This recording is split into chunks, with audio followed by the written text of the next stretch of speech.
Namaste.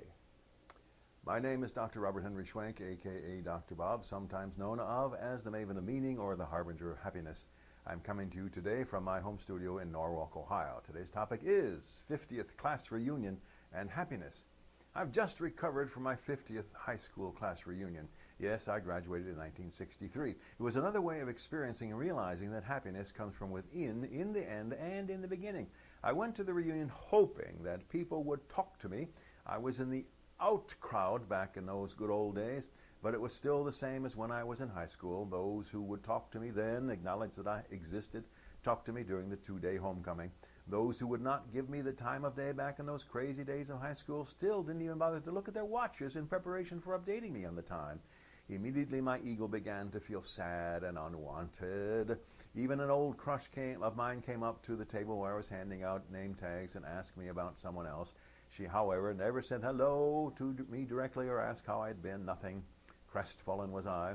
Then the next day we were having our formal evening meal together, and I went up to a former classmate and told him how pleased I was to see him there. He had had an accident the day before and had broken some bones and could not make it to the first night's activities. His wife came to the table where we were talking and said nary a word to me, did not even smile, and she was a former classmate as well.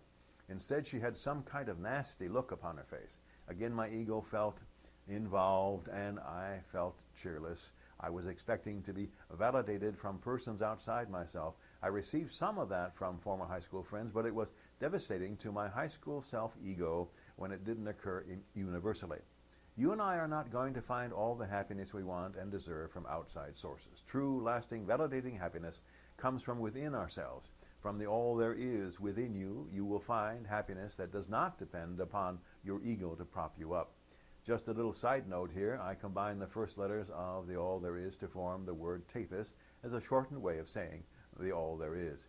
The fact is that the world will always disappoint, people will always disappoint until you find happiness within. This happiness within does not depend upon external persons or events or things. Nothing wrong with having many people around you. Nothing wrong with having things. Nothing wrong with enjoying specific events. They will not bring you permanent happiness. However, you develop that relationship with Tethys through the meditative arts. You find a deep cosmic connection to Tethys. That universal connection is sometimes called total unconditional acceptance of who and what you are in this moment. There is no greater happiness to be had than to know your complete categoric acceptance.